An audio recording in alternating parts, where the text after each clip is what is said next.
era chiaro, però se mi verbalizza... Ci sono dei momenti in cui è meglio trattenersi. No, infatti non si trattenga, siamo qua, siamo fra amici. Allora, 3 atti politici volevo un giudizio, prima da lei Landini, poi da lei Gai, comincio adesso con Landini perché ho cominciato con lei, e sono 1 e 500 euro in cultura per i ragazzi, i giovani che compieranno 18 anni nel 2016.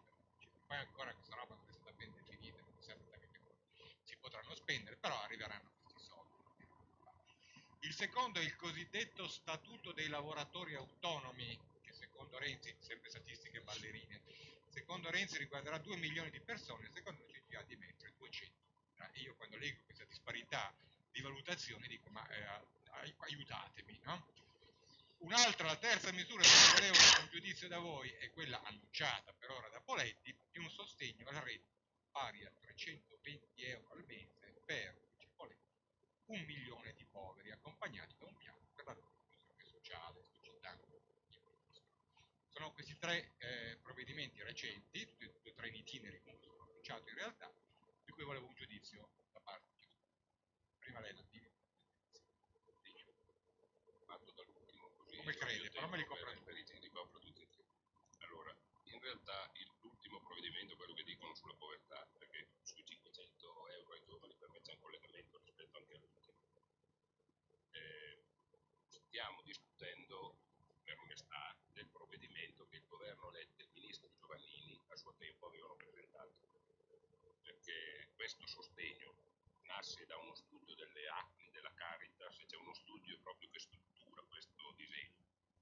Il ministro Giovannini l'aveva annunciato, il governo Letta aveva detto che avrebbe fatto questo intervento. Diciamo, quindi non si sono inventati sul piano formale assolutamente niente, è una cosa che non si fa. Perché io considero che quella cosa lì non è detto che sia il modo per affrontare quel problema. Innanzitutto, lo dico con molta onestà, perché innanzitutto dicono che entrerà in vigore nel 2017. E se è vero che, come è vero, dati dell'Istat, noi in Italia abbiamo 7 milioni e 800 mila persone che vivono sotto la soglia di povertà, di cui 4 milioni e 100 mila, dice l'Istat, sono addirittura in povertà relativa, cioè quindi nel rischio non ce la fanno. Questi dati sono del 2015, non è che nel 2016 non faccio niente e nel 2017 aiuto i poveri, perché se è un'emergenza questa cosa qui dovrebbe essere un provvedimento che faccio domattina, perché fatemi consentire, non vorrei che qualche povero nel 2017 non ci arriva neanche, se quella è la condizione di cui stiamo discutendo. L'altro passaggio che vedo è che secondo me, se uno vuole affrontare questo tema, e quindi che c'è anche un problema di redistribuzione di ricchezza attorno lì, io penso che allora anche in Italia, se si vuole affrontare il problema dove non devo fare la carità a chi è povero, io mi devo porre il problema di mettere nelle condizioni le persone di poter vivere con il lavoro che fanno. E allora in questo senso, se voglio fare davvero una riforma che metta nelle condizioni, legandole anche alla disponibilità, alla formazione, al lavoro e tutto il resto, io penso che avrebbe senso nel nostro paese, e per questo ad esempio la FIOM ha sostenuto la campagna Miseria Ladra fatta insieme a Liberi, Don Ciotti e tutto il resto, per l'introduzione di un reddito di dignità, dove tu introduci un elemento come ad esempio la stessa carta d'inizio dell'Europa ti dice di introdurre un elemento che abbia questo sostegno, dove a tutte le persone che o perché hanno perso il lavoro perché chiudono più gli ammortizzatori o uno che lo cerca il lavoro ha un sostegno, ha un reddito, si deve rendere disponibile a un percorso e da quel punto di vista lì sei in grado di affrontare un elemento facendo un investimento, facendo un'operazione che sposta le risorse rispetto alla lotta all'evasione, che sposta lì altri provvedimenti. Questo allora è un elemento strutturale e sapendo che la vera lotta alla povertà è, secondo me, quella di creare lavoro, no? Perché uno diventa non povero quando può fare un lavoro attraverso il quale è in grado di poter vivere, di potersi realizzare, investendo sulla formazione, su quello che vuoi. Ora, a me sembra che questo sia il tema che non viene sostanzialmente affrontato e quindi lo considero da questo punto di vista, certo, un elemento... Sono strumenti elusivi per non affrontare il tema. Mi sembra giusto? Una logica caritatevole, non è quella di cui abbiamo bisogno, e mi sembra dall'altro punto di vista il fatto, perché se ho letto, ho provato a informarmi leggendo un po' il decreto, tra l'altro non stanno aggiungendo particolari risorse, perché qualcuno mi ha segnalato, cosa che a me era sfuggita, e quindi la vendo come me l'hanno detta, ma mi sembra che abbia un fondamento. Se uno fa i conti tra il 2008 e il 2009 a venire ad oggi, a proposito soldi pubblici per il sostegno ai bisogni sociali, c'è stato un taglio drastico. Cioè siamo passati da qualche miliardo che allora si spendevano sotto varie forme a una riduzione molto secca. E oggi non stiamo pensando a risorse aggiuntive. Non a caso dentro quel provvedimento c'è scritto che da questo provvedimento, quando entrerà in vigore, non debbono comportare oneri aggiuntivi per lo Stato. Allora mi chiedo dove li prendo. Perché se per fare quella roba lì devo tagliare ulteriori cose, e in alcuni casi, guardate che in questi anni per fare una serie di quelle operazioni, ad esempio hanno tagliato dei soldi per gli investimenti nel mezzogiorno, hanno fatto operazioni di altra natura, e quindi da un certo punto di vista siamo al solito annuncio che faccio dei titoli per dire che affronto un problema perché si rende conto che c'è. Se affronto, e in questo ragiono sui 500 euro, perché l'ho considerato una presa in giro? Perché se è vero che c'è della gente povera, io l'ho visto come uno schiaffo alla povertà questa cosa. Tu non è che puoi dire che a tutti quelli che hanno 18 anni, a prescindere dalla loro condizione, gli do un premio, perché c'è qualcuno che può darsi che il padre sia in grado di regalargli non 500 euro, 2000 euro all'anno per la cultura, non so se è chiaro perché ce li ha. Così come ci sono persone che non sono neanche in grado di stare in piedi. Cosa vuol dire che a tutti i 18 anni do 500 euro? Tu, se vuoi fare una cosa, metti tutti nella condizione di poter loro individualmente di realizzarsi, di studiare, di lavorare, di essere in grado di mettere. Io la trovo davvero una cosa così un po' elettorale, perché ho pensato, forse penso male, ma perché i 18enni e non i 25enni? Perché forse i 18enni sono i primi che vanno a votare. Io dico cosa stiamo parlando? Perché se invece ho 19 anni sono un coglione, la cultura non la devo vedere, se c'è 21, cioè che cosa vuol dire, no? Allora, questo elemento, per fare un esempio, se arrivo alla questione dello statuto autonomo, io ho parlato con un po' di partite IVA, no? Perché io riconosco, voglio fare un ragionamento, riconosco che qui c'è un ritardo del sindacato. Secondo me uno degli errori strategici che noi abbiamo fatto in questi anni è non renderci conto che il cambiamento del lavoro ha determinato una implosione anche di forme di lavoro molto diverse che noi non siamo stati in grado di rappresentare. Io la dico dal punto di vista sindacale. Quando io, sindacato, non sono in grado di garantire a chi lavora che a parità di lavoro deve avere parità di diritti e di retribuzione, quindi non riesco ad impedire la competizione che tra le persone per vivere hanno nel lavoro, io non sto svolgendo il mio mestiere. E da questo punto di vista, io, ad esempio, perché lì ci sono una serie di temi che non vengono affrontati, ad esempio, perché il sistema pensionistico, che uno dei problemi non viene affrontato, il problema dell'equo compenso non viene affrontato. Quando si dice diamo 10.000 euro alla formazione, qualche partita IVA mi ha detto, sai cosa c'è? Il 50% di noi non arriva a 15.000 euro. Se all'anno, se una compreso i contributi che deve pagare, quindi vuol dire 1.000 euro al mese perché arriva a 10.000. Se poi uno sceglie il sistema forfettario non arriverà mai in quella direzione lì, quindi quelle cose lì eventualmente le possono prendere solo quelle partite IVA che prendono 30, 40, 50.000 euro, quindi che ce la fanno, mentre il 50% è gente che non prende neanche 1.000 euro al mese, di questo stiamo parlando. Quindi quel provvedimento non introduce l'idea dell'equo compenso, non affronta una serie di temi. Io in più faccio un altro ragionamento. Proprio perché considero che noi sindacato abbiamo fatto un errore a non rappresentare tutte le forme di lavoro, io penso che tu non puoi avere, ed è qui l'altra critica che faccio, un sistema di lavoro dove ci sono dei diritti diversi a seconda di quello che è. Cosa sta facendo il governo Renzi?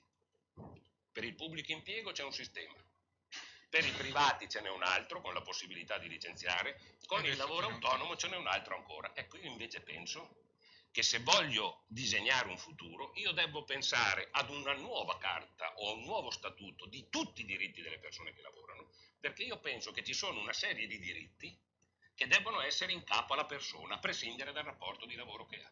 Che non è che se uno lavora a tempo indeterminato ha un diritto e se sono una partita autonoma o un precario non ce l'ho. Il diritto alla formazione, il diritto alla maternità, il diritto alla malattia, il diritto a un salario sotto il quale non devo andare. C'è una serie di diritti fondamentali, secondo me devono essere comuni per tutti, perché altrimenti apro una competizione sulla condizione di lavoro e non sulla qualità degli investimenti o del lavoro che vengono fatti. E allora io penso che dal loro punto di vista questa cosa ha una coerenza col Giovate, perché sta ridisegnando, secondo me, fatemelo dire così, un modello un po' americano, poco europeo, di relazioni sindacali e di gestione del lavoro, e da un certo punto di vista forma e anzi struttura un sistema che è fondato sul fatto che ci sono diversi diritti dentro al lavoro.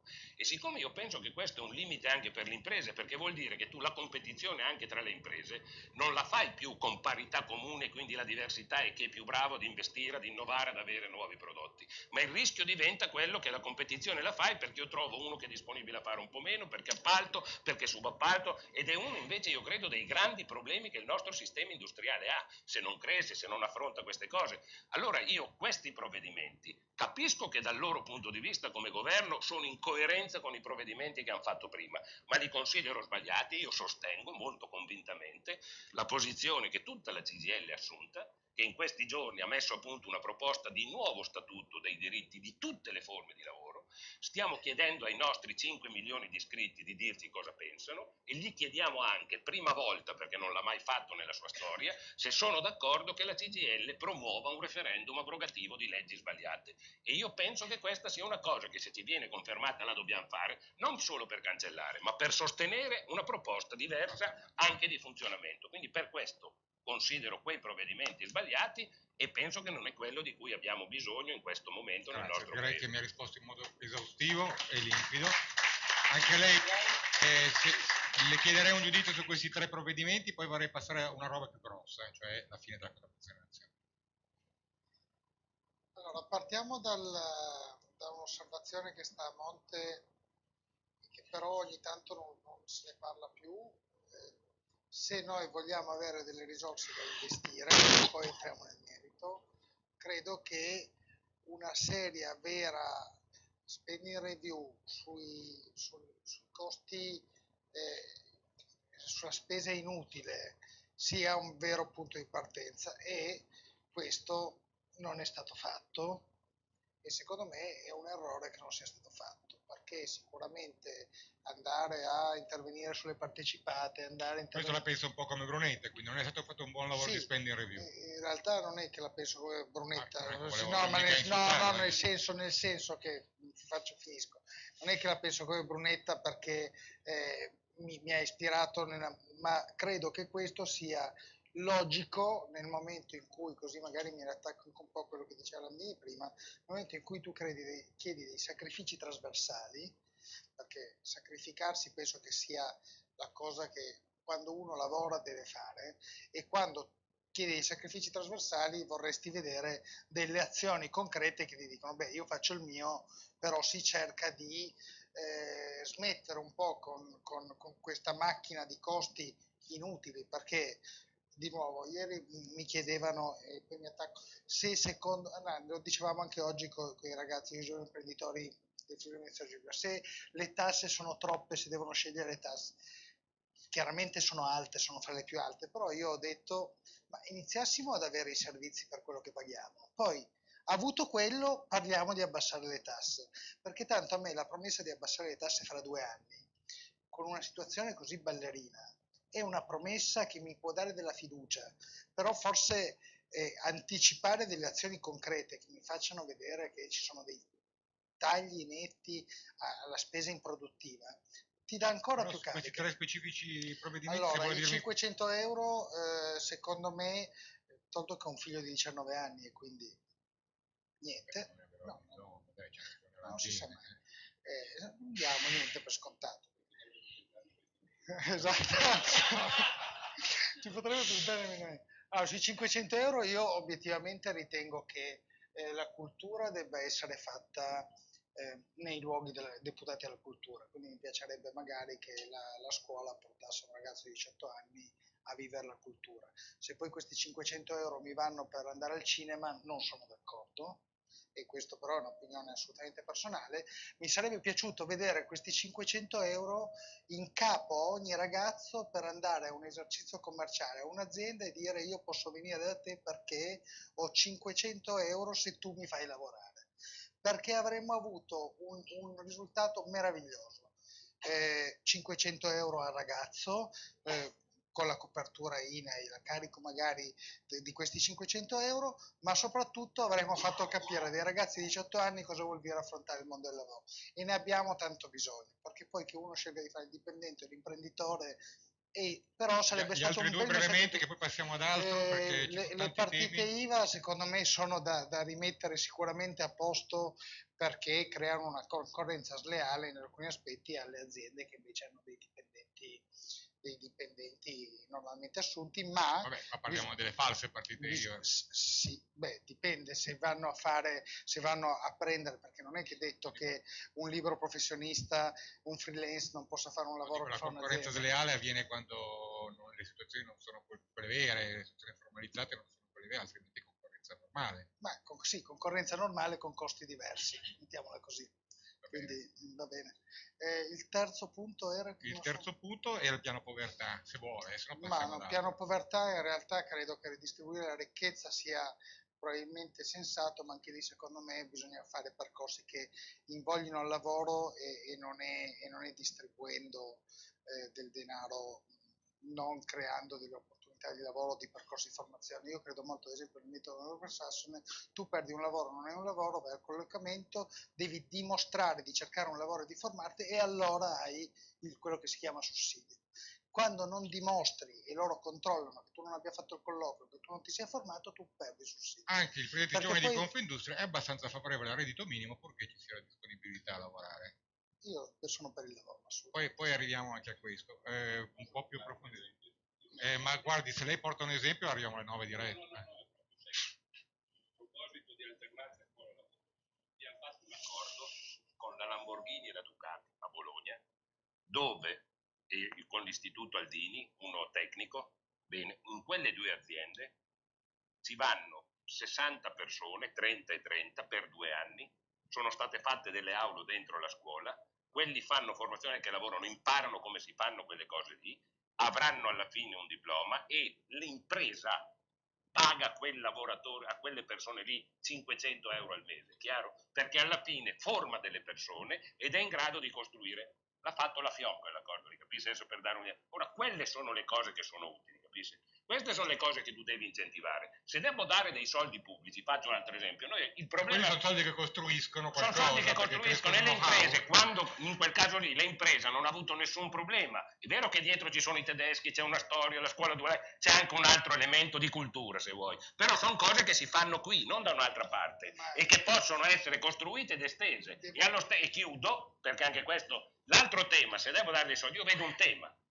Io lo dico nel settore metalmeccanico, il 51% dei dipendenti lavora in aziende che ha meno di 50 addetti. 700.000 su 1.700.000 di metalmeccanici lavorano in imprese che ha meno di 20 addetti. Uno dei problemi che noi abbiamo in molti casi è la piccola dimensione. Hai la necessità di fare rete, di mettere assieme, di utilizzare competenze. Perché non mettono? Questi sono i soldi che tu devi incentivare ad imprese che rimangono qui. Quelli che fanno quelle robe lì tu li incentivi e li aiuti. Non che dai dei finanziamenti a pioggia a prescindere da quello che fai e da quello che succede. Questo per me vuol dire costruire e affrontare. Non le vedo, capisci? Non le vedo proprio, non c'è l'occasione, non so la Confindustria. Io non ho neanche l'occasione con cui poterla fare questa discussione. Perché il governo non è che dice ditemi cosa ne discutiamo, non c'è luogo in cui poter fare questa discussione. Io non so quali sono i consiglieri dove prendono le decisioni, no? Ma questa discussione non si sta facendo e io vedo che è un problema molto serio. E questo ci porta, però comincerei con Gaia, una questione promessa o minacciata dall'entourage di Renzi, sul quale c'è già stato un inizio di trattativa, della possibile abolizione dei contratti nazionali, delle trattative che avvengono soltanto a livello aziendale. Le piace, non le piace, che ci vuole uno stipendio minimo come c'è come c'è negli Stati Uniti di 7-8 euro all'ora, oppure va bene così, perché qua è una bomba che rischia di esplodere se va avanti. Allora, io inizio dal concetto di dire che secondo me delle regole nazionali che regolamentino il lavoro sono necessarie. Dopodiché in queste bisogna innestare della contrattazione cosiddetta di secondo livello che va in azienda. Ma questo succede anche adesso. Sì, succede anche Rispetto adesso, ad adesso, ma io direi che forse dovrebbe essere un po' più incentivata e sicuramente bisognerebbe andare, credo, anzi no, sono convinto, a parlare di quanto la ricchezza viene creata prima di essere distribuita. Credo che la visione che il governo si metta a fare le regole del lavoro nazionale, io personalmente non sono d'accordo, perché Lo chi sta facendo meglio... perché non è stato trovato un accordo. Ma non è stato trovato un accordo perché oggi si parte veramente da posizioni distanti, posizioni nel senso che vanno un po' nell'ottica di dire: io vorrei legare i salari dei miei, partendo che ci deve essere dignità, diritti, nessuno dice di togliere questo, perché tutto quello che viene detto, togliamo libertà, diritti, è strumentale a fare una discussione. Libertà, diritti, salari minimi garantiti devono esserci. Dopodiché gli aumenti salariali io credo che debbano andare di pari passo con l'aumento della redditività e della produttività dell'azienda, per dare a chi può la possibilità che, al posto di accontentarsi di 20 euro lordi al mese per i prossimi 3 anni, magari, se contribuiamo tutti in una stessa direzione alla ricchezza dell'azienda, magari può essere 1000-1500 euro all'anno di più di Ma reddito questo per i lasciando lavoratori. comunque uno stipendio contrattuale a livello nazionale, stabilito Ma a livello di sindacati secondo nazionali. me, io su questo credo che sia la base per evitare il Far West da una parte. Dall'altra parte, prima parlavamo d'Europa, ma io sono convinto che uno dei temi da mettere sul tavolo europeo sia quello di avere la quarta libertà, un mercato del lavoro europeo. Qua abbiamo delle differenze che sono È ingestibili. interessantissimo, ma È mi troppo mette una lungo. carne al fuoco che non finisce più. La finiscono le contrattazioni nazionali, Landini? Noi siamo alle più domattina, io rientro e vado in Confindustria perché abbiamo un incontro con Federmeccanico. Quindi è pronto, si è allenato in vista di questo? Assolutamente sì, abbiamo presentato una piattaforma, abbiamo fissato per tutto il mese di febbraio e di marzo 7-8 incontri fino ad arrivare a metà marzo e vedere che scenari ci se c'è sono? la condizione. È complicata perché ci sono posizioni diverse ed è complicata perché c'è una situazione difficile. Federmeccanica ha avanzato una proposta che a noi non convince proprio sulle questioni del salario. Mi permetto di dire, pure noi abbiamo avanzato come FIOM una proposta nuova, perché ad esempio noi abbiamo chiesto, e la nostra proposta è quella di sperimentare a livello nazionale una forma di contrattazione annua del salario, così come del resto oggi avviene anche in Germania. No? Perché dico questo? Perché io non ho nulla contro la contrattazione di secondo livello, ma faccio lo stesso ragionamento di prima. Siamo realisti. Oggi la contrattazione aziendale la si fa in una minoranza di imprese e di lavoratori, perché per fare la contrattazione Ci vuole aziendale un'azienda un po'. no, ma ci vuole una presenza, cioè io non è che posso Quindi la un'azienda un po' contrattazione la grossina, fai se in no il due. sindacato non c'è. No, ci sono anche contrattazione. No, vi sto dicendo un'altra cosa. Io sono presente in tante anche piccole e medie imprese, che se fossi presenti solo nelle grandi imprese non esisterei quasi più, perché in Italia di grandi imprese non ce n'è quasi più. Quindi se io guardo, la maggioranza dei miei iscritti sono in imprese che stanno tra i 100 e i 250 dipendenti, quindi non è che c'è una presenza molto capillare. Però io dico i numeri che li ho detto prima. Io parto da me, nella categoria dei metalmeccanici, il numero di imprese che fanno la contrattazione è una minoranza sul numero generale delle imprese. E se io non ho anche un livello nazionale che riguarda la tutela del potere d'acquisto, non è vero che la contrattazione, perché non è che posso fare la contrattazione dove non esisto, non so se è chiaro, non è che penso a una contrattazione obbligatoria di secondo livello, la contrattazione la fai dove c'è una rappresentanza delle imprese e dei lavoratori che veramente decidono di farla. Allora io in questo senso continuo a pensare che oggi il fatto di avere un sistema di contrattazione nazionale, poi io penso che ci sono troppi contratti e bisognerebbe ridurli, ma che ci sia un elemento che affronti questo tema, e il fatto di proporlo annuo è perché siamo di fronte al fatto che oggi pensare che fai una contrattazione che cosa succede tra 4 anni, per quello che sta avvenendo, io la vedo piuttosto complicata, no? Dire cosa succederà tra 4 anni. Se tu fai una contrattazione annua, sei in grado, non dico che verifichi dopo, ma sei in grado di verificare in corso di trattativa quale condizione c'è, quali spazi puoi avere per una secondo lei Dopodiché io dico, penso che ci sono anche una serie di temi nuovi, il diritto alla formazione, sistemi di welfare, una riforma di inquadramento, trovare anche delle forme che siano in grado di investire e di incentivare maggiormente. Però l'altra cosa, non è vero, questo è il punto, non so come la pensa Gai, ma non è vero che la produttività si costruisce solo in azienda. Dalle mie parti dicono è vero fino a mezzogiorno, non raccontiamocela. A livello aziendale, certo, ma tu una produttività di sistema in senso generale la costruisci anche su come funzionano le cose fuori dal sistema, perché un elemento di innovazione dipende anche come funziona l'università, quale politica industriale Scusi, c'è, che Landini, tipo di Landini, processi, e quindi sono d'accordo che da raccontarci che qualche la parte bisogna produttività partire, la si però fa solo anche in qua mi azienda, devi non è mica vero. mi scusi, ma secondo lei si arriva avete, cioè, l'impressione è che sia una bomba che sta per esplodere, che non state trovando un accordo e che ci sarà uno scontro sociale su sta roba. Mi sbaglio? È un'impressione sbagliata quella che gira? No, io dico che non è facile. Onestamente. No, onestamente oggi non è facile. Dico che è stata ripresa una trattativa vera che ci stiamo provando a confrontare, e da questo punto di vista noi siamo pronti anche a sperimentare elementi innovativi. C'è un punto che oggi ci divide, perché la proposta, ad esempio, che Federmeccanica ci fa dice in modo molto chiaro che il salario a livello nazionale, se anche cresce, te lo do solo se il tuo salario individuale è inferiore a quello nazionale che abbiamo stabilito. Addirittura questo è retroattivo, vuol dire che se io negli anni in un'azienda ho contrattato il salario aziendale me lo assorbo, non vale se ho più. un super minimo. Quindi Sì, però mi questo è, permetto di dire, legato, io è un nuovo legato anche modello retroattivo all'aumento non l'ho mai visto. della produttività. Adesso io, Va bene, cioè, però posso è cambiare, molto Gay, diverso. perché volevo portarvi su un'altra cosa, cominciando proprio da lei. Le piace questo boom di voucher?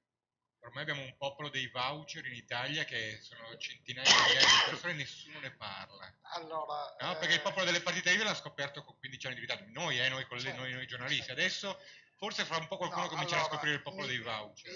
adesso le dico cosa mi piace del popolo dei voucher. Perché comunque come ogni cosa c'è due modi di usarla e in ogni paniere, in ogni cestino c'è sempre chi abusa, in ogni. Però il voucher secondo me inizia a stabilire una cosa che non mi dispiace, che iniziamo a segare un po' di lavoro nero, scusate l'italiano, un po' spinto. Il voucher legalizza, porta Beh, legalità, fa è uno emergere. strumento, no? È come dire che io do la moneta elettronica a tutti e non la faccio più pagare agli esercizi commerciali, vuol dire che tutti usano la moneta elettronica. Perché il problema qua è che ci va piano piano un cambio culturale. Avere il voucher vuol dire che se io voglio far lavorare una persona per qualche settimana, posso farlo. È chiaro che poi ci vanno i controlli incrociati, perché di nuovo torno a prima. Io che sono Cioè, un'impresa praticamente a lei il che... voucher piace purché non ci sia l'abuso, cioè l'abuso Ma di quelli certo, che in l'abuso di realtà qualsiasi cosa fanno non lavorare c'è. 7 ore una Certo, persona, li pagano 7 un'ora, così ore quando per... arriva il controllo dice era proprio l'ora in cui avevo il voucher. certo, e questo però mi crea una stortura a me che devo fare, questa è di nuovo concorrenza sleale, però tutto questo sono i primi passi e io ci terrei che questo si spingesse tutti gli usi per regolarizzare del nero, perché il nero fa male, fa malissimo, ma non sto parlando dei 160 miliardi che sono il nero, il sommerso, non sto parlando di questo, fa male proprio a un'economia che se no non riesce mai più a tornare. Lei li usa i voucher? Io li ho usati, sì. Quanti più o meno? Ho usati la scorsa estate, con 3 ragazzi, ho fatto nel mese di luglio, ho usato dei voucher perché avevo bisogno di delle persone in più, ho preso 3 ragazzi dell'Istituto Europeo di Design che sono venuti da me. Poi dopo? Li più Poi visti non mi questi? serviva perché sono tornati a scuola. Le piace il voucher? Non so perché, ma lo prevedevo. Però c'è da dire che stasera Sono Landini e sveglio, io siamo andati fin troppo, cioè adesso sì, bisogna no, iniziare a infatti. mettere un po' di Anche più. perché generalmente per me l'inglese, c'è già l'inglese. Però voucher, io non, come lo traduciamo? Il buono? Io che non il lo buono conosco da lavoratore. quando parlano in inglese, oppure no, il welfare che più pensione. Ci sono, diciamo così, un po' di cose. Allora, si chiamerebbe lavoro occasionale, no? Esatto. Bene. Ora, se lavoro occasionale è lavoro occasionale, il lavoro nero generalmente non è lavoro occasionale, è lavoro nero. No, Che sostituisce altre forme di lavoro. Allora, se uno mi dice che lo debbo usare per il lavoro occasionale, bene. Ma se in realtà diventa una forma per coprire qualsiasi altra forma di lavoro, come sta avvenendo adesso, perché siamo passati, se non ho letto male, da 1,5 milioni a 5,5 milioni di altri, e addirittura se tu chiedi non sai neanche chi c'è dietro, perché non c'è una persona, ci sono dei numeri, non si sa neanche chi è, e se guardi il livello di dimensione che sta avvenendo, lì c'è già il salario minimo, perché se tu dici che un lavoratore prende 7,50 €, che è già più basso di qualsiasi livello salariale del contratto dei metalmeccanici, a cui aggiungi che gli paghi 2,50 € di contributi, quello lì è sfruttato 2 volte. Perché spiegatemi con 2,50 € di contributi che cosa ci fa con un sistema contributivo di nessun genere. E in più introduco un elemento di abbassamento del salario. Allora io Da questo punto di vista penso proprio che questo sia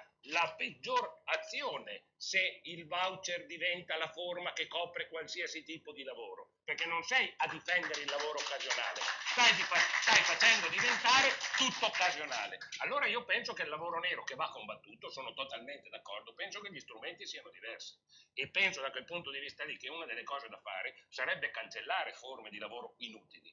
Perché se ci ragioniamo con 5 o 6 tipologie di lavoro, sei in grado di affrontarlo. Perché se hai i contratti a termine, se hai il lavoro interinale, se hai il part-time che può essere orizzontale, verticale, come vuoi, se hai il contratto a tempo indeterminato, se hai qualche altra forma di lavoro particolare, anche di lavoro autonomo che puoi regolare, non è che hai bisogno di inventarti altre forme di lavoro che in realtà rischiano semplicemente di abbassare i diritti. Allora io penso che quello lì dovrebbe farci riflettere sull'uso, perché vuol dire che c'è una quantità, che dietro all'uso dei voucher emerge che c'è una quantità di lavoro irregolare da paura, sono assolutamente d'accordo. Ma dire ci che si quella mette sopra è la molto soluzione, altro, dice. anzi, quello lì diventa che ho regolarizzato il lavoro nero, è peggio di prima, non è che è meglio di prima una soluzione di quel genere. È emerso il lavoro nero, non è regolarizzato. D'accordo, sì, è emerso. Senti, e abbiamo pochissimo tempo per l'ultima domanda che vorrei farvi, perché poi volevo che arrivasse una domanda dal pubblico, anzi se qualcuno vuole se la prepari.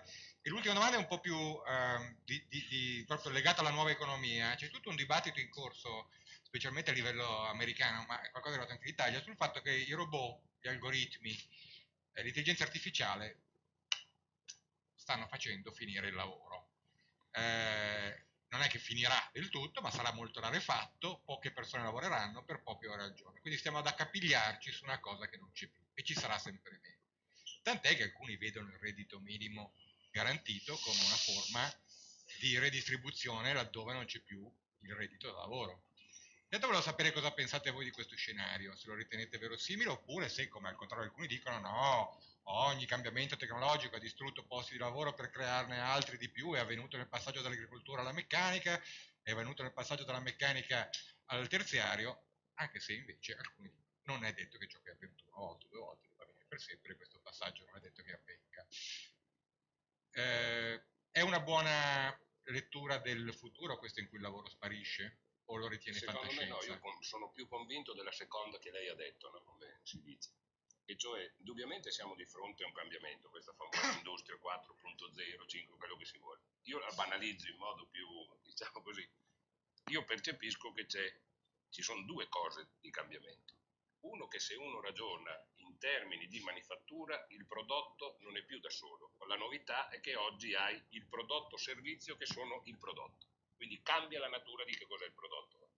E poi hai che quindi vuol dire in un certo senso ripensare complessivamente anche il sistema di funzionamento e quindi in un qualche modo di controllo e di integrazione di tutte le fasi di progettazione, di vendita, di costruzione.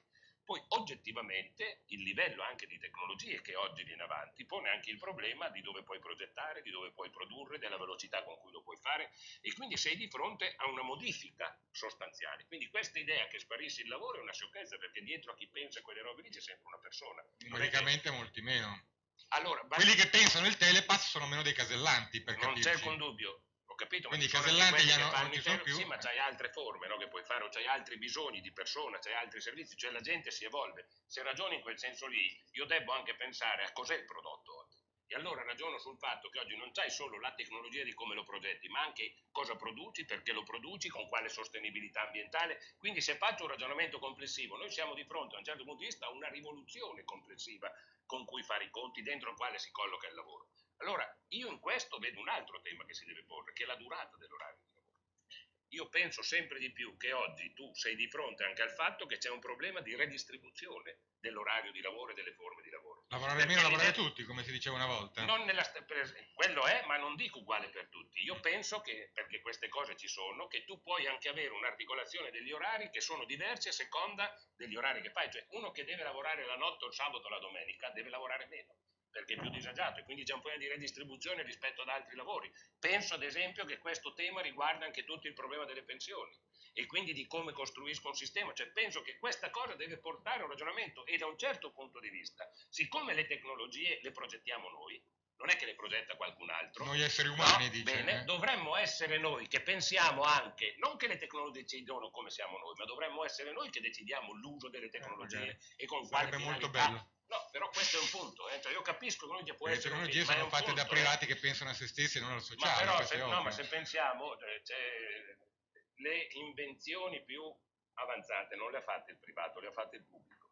Anche negli Stati Uniti le progettazioni più avanzate che a volte il pubblico ci ha messo i settore soldi. militare, appunto ci ha messo i soldi. Allora, siccome i soldi pubblici sono nostri e se ce li mettiamo potremmo anche condizionarli a che cosa serve, a che cosa si fa in questa fase e cosa progetti. Io sento molto l'esigenza di questa discussione, perché oggi uno dei temi non è semplicemente se le tecnologie faranno sparire il lavoro, ma ragioniamo sul fatto che se io continuo a produrre i prodotti come stiamo producendo adesso, noi facciamo finire il mondo. Questa cosa che la dice il Papa, È non un, la po', è un dice po' Nannini. decrescitista anche lei. No, io non sono, no, perché io la per l'economia circolare felice io non l'ho mai vista. Alla Tucci non c'è più, c'era ieri, quindi può no, dirlo ma io nel serenamente. senso, non so se è felice o no, a me mi interessa che siano felici le persone. Io faccio un altro ragionamento. Ragiono sul fatto che questo tema, che le risorse generali e che i prodotti che facciamo noi, le auto, gli elettrodomestici, cioè il livello di consumo con cui sono stati progettati questi prodotti, non regge. Oggi tu dovresti pensare... Parliamo di economia circolare, quindi. Certo, questo secondo me è un punto di fondo. Questo è un elemento davvero di novità, è una cosa di questo genere, non la fa semplicemente un'impresa. Proviamo a pensare al diesel, no? Ma non è mica solo pure della Volkswagen. I produttori di auto alla fine si sono messi d'accordo in Europa di chiedere che anziché il 2016 lo portino al 2019 perché non ce n'è una che è in grado di affrontare quel tema lì. È un processo di questa natura, se tu lo assumi, non è che lo puoi lasciare semplicemente al mercato. Tu hai bisogno che un processo di questa natura venga assunto con delle politiche, che ci sia un coinvolgimento delle università, della ricerca, delle politiche industriali, di come pensi le città, di che cos'è la mobilità, di come pensi anche la costruzione. Allora io sto dicendo, qui io vedo la necessità di un cambiamento, non ho la soluzione in tasca, vedo la necessità di un cambiamento sia sindacale, perché noi ci dobbiamo porre anche questo problema, non solo creiamo posti di lavoro, ma anche che lavoro e che tipo di investimenti si fanno. Ma questo vuol dire una disponibilità anche delle imprese a riconoscere che c'è un ruolo pubblico che deve essere affrontato e di politiche industriali che vanno in una certa direzione. Questa mi sembra la frontiera dentro il quale noi dobbiamo discutere. Cioè, lei pensa che l'intelligenza artificiale e la robotica ridurranno il numero dei jobs? No, io credo che trasformeranno i jobs, anzi ne potrebbero creare... Scusi se ho parlato inglese, ma volevo dire proprio i posti di lavoro, in quel ma senso lì. credo che no. Ma mi è venuto in mente dopo di Che jobs vuol dire lavoro, l'ho quasi capito. ci voleva un decreto legge per... Scusi, continui, ci sono delle cose che ci rimangono in mente. No, io non credo che anzi, io credo che la tecnologia, la creazione di tecnologia in realtà favorisce la creazione di posti di lavoro.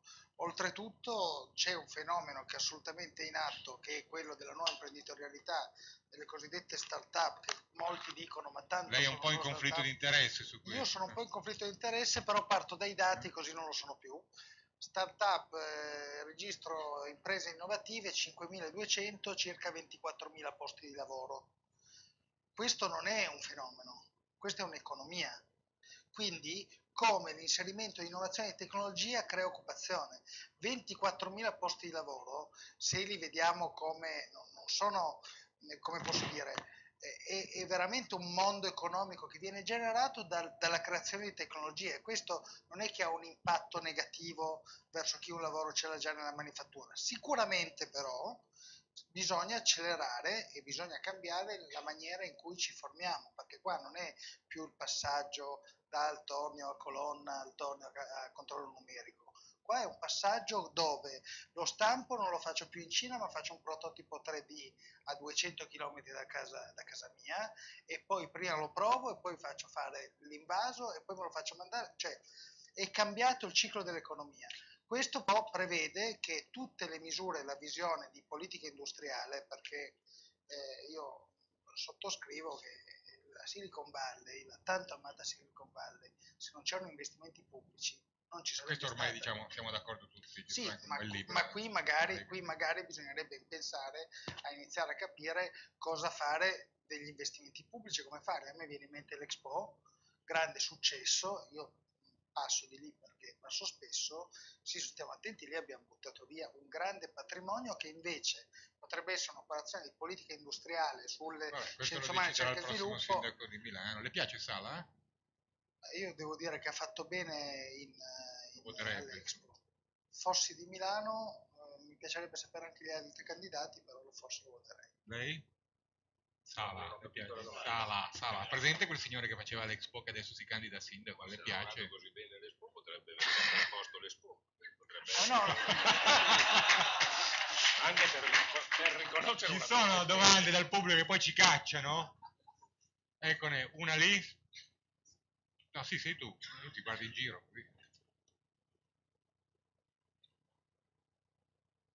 Grazie.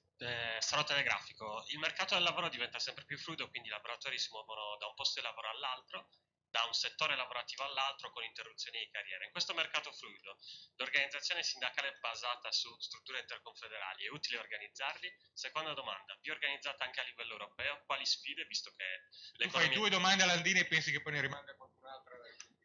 Landini, ti prego. Sintetico, please. Scusami, Sempre a Landini? A tutti e due? Vai, Emanuele. Quindi due domande. Allora, è stato molto interessante riflettere su quello che abbiamo fatto stamattina con Guy Standings, che abbiamo ragionato su alcuni dei temi. Voglio solo dire due punti e poi vengo alle due domande velocissimo.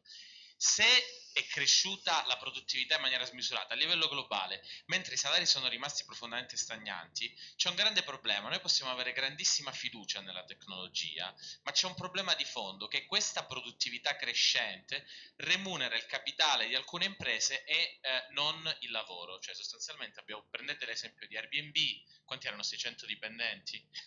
Quindi incredibile livello di profittabilità, pochi dipendenti, quindi non c'è quello che succedeva nel Fordismo, che la produttività crescente ricadesse sui salari. Quindi primo problema, e questa è la domanda per Guy. Ha senso in questo mondo continuare a inquietarsi della condizionalità per incentivare le persone al lavoro? Cioè in un mondo in cui la produttività cresce così tanto, i salari restano così bassi, forse dovremmo veramente arrenderci al fatto che ci saranno un 20 o 30% di persone che non potranno entrare in quel piano di produttività formale, ma che fanno altri tipi di lavoro, perché poi il lavoro non è solamente quello formale, ci sono altri tipi di lavoro non valutati come quello di cura. La domanda invece che voglio fare a Landini è un po' più cattiva, giusto perché così spesso si sembra che sono veramente bipartisan. Esatto. Cioè, continuare a parlare di orario di lavoro. Io lavoro in Francia adesso, no? Io ho un contratto per il quale devo lavorare 35 ore. Ma è una palla, cioè l'orario di lavoro era una cosa che aveva molto senso, cioè regolamentare l'orario di lavoro aveva molto senso nel periodo fordista, nella fabbrica, dove il lavoro era controllato, ma le occupazioni che abbiamo oggi, io posso essere assunto per 18 ore e poi lavorarne 70, quindi ancora una volta alla fine la domanda è simile alla precedente. Non ha molto più senso che ci interroghiamo sulla protezione del lavoratore e meno sul lavoro, perché tanto saremo comunque obbligati a lavorare molto più ore di quelle che abbiamo nel nostro contratto.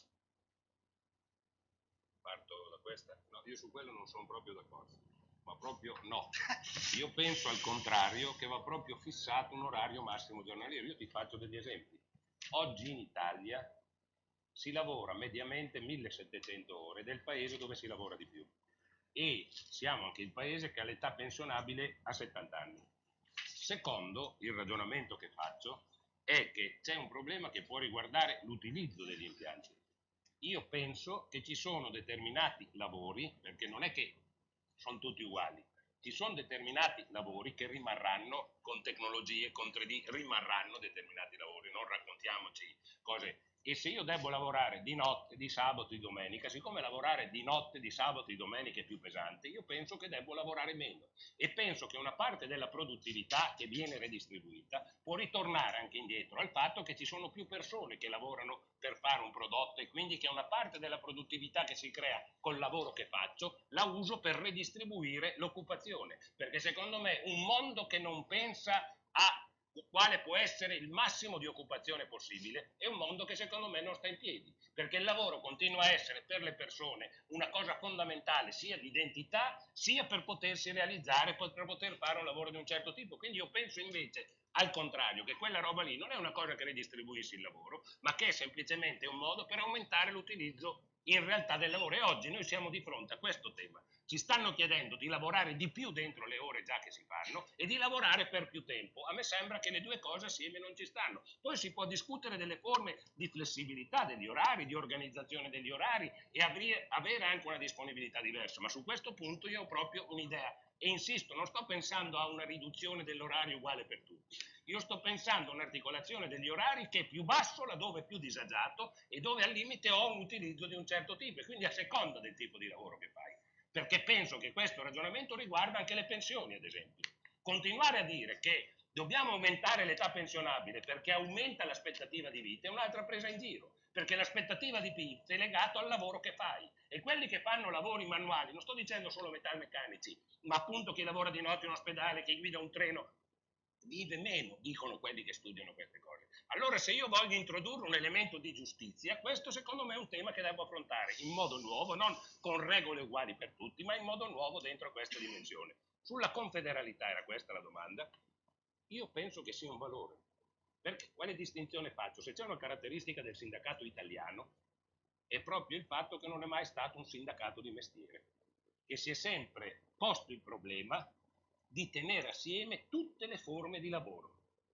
E io penso che questo lo dobbiamo continuare a fare, perché è l'unico modo in cui tu cogli il fatto che tutti quelli che lavorano, a prescindere dal lavoro che fanno, debbono avere determinati diritti e insieme possono affrontarlo. Io questo lo penso anche per modificare il sindacato. Io la dico brutalmente, qualcuno mi ha già sentito, io penso che se il sindacato non cambia, adesso parlo della prima direzione, non ha un gran futuro, ci siamo. E la tendenza in senso generale è a un calo della sindacalizzazione. Perché nel frattempo, ho visto anche degli imprenditori, in molti casi, non dico qui, ma se la guardi, e da un certo punto di vista lo capisco, c'è anche il tentativo della costruzione di un rapporto diretto con le persone che lavorano per te, no? In cui non necessariamente pensi che c'è un ruolo che il sindacato può fare, te lo puoi fare per i fatti tuoi. Allora io in questo senso, se faccio una critica, è che il sindacato è stato poco confederale, non che è stato troppo confederale, e che oggi la confederalità la si costruisce sul fatto di mettere assieme bisogni diversi. Quando io penso al sindacato, io penso che oggi il sindacato non può rappresentare solo i lavoratori dipendenti a tempo indeterminato. Oggi la riforma del sindacato deve essere quello di aprirsi a rappresentare tutte le forme di lavoro. Poi le persone possono decidere di farlo o no, ma tu ti devi porre questo problema. Questa secondo me è la nuova frontiera del lavoro e dell'organizzazione sindacale. Non so se c'era un'altra domanda e non me la ricordavo. Sull'Europa, sì, il problema del sindacato europeo è come l'Europa, è un casino. Perché? No, per essere onesti, perché sei di fronte al fatto che si continua a ragionare in una dimensione nazionale. Ti faccio gli esempi, no? Quando ci chiamano e dicono che delocalizzano in Polonia, tu capisci che io posso operare, ma i lavoratori polacchi non fanno dei grandi operi per dire che devi tenere il lavoro a te. E oggi no, perché questo è quindi l'elemento di solidarietà tra lavoratori, l'elemento di difficoltà, ma perché? Perché è rimasta una dimensione nazionale anche sulle questioni del lavoro. Poi che ci sia bisogno in Europa di una politica e di ragionare di un sindacato di altra natura, io questo sono assolutamente Andina, d'accordo. devo interrompere per dare l'ultima risposta a Guy, poi credo che dobbiamo chiudere, se no probabilmente buttano dei lacrimogeni. Allora, la domanda era se la produttività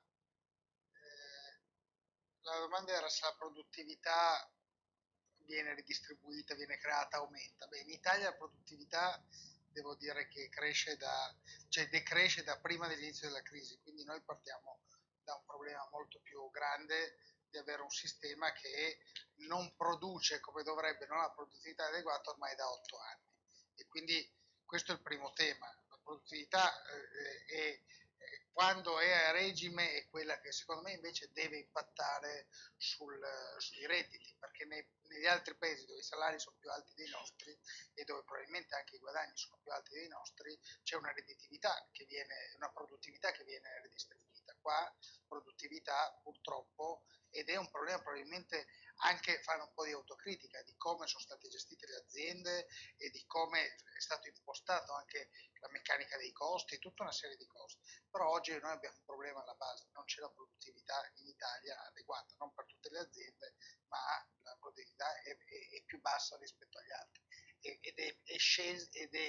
ed scende da prima dell'inizio della crisi. Ecco, con questo piccolissimo tema che è il declino italiano, noi... No, la produttività, l'Italia prima che noi potremmo parlare per le prossime 7 ore, ma non possiamo, no, scherzo naturalmente. Grazie Marco, grazie Maurizio, ci avete dato elementi di riflessione, spero che ci portiamo a casa tutti. Grazie. Alle 20:30, cioè tra poco, l'onorevole Tremonti, insieme al rettore Carlo Alberto De Toni e moderati dal dottor Loprete, il vice direttore del Foglio, sarà con noi. Qui fuori, se volete, un piccolo rinfresco nell'attesa del secondo incontro. Grazie.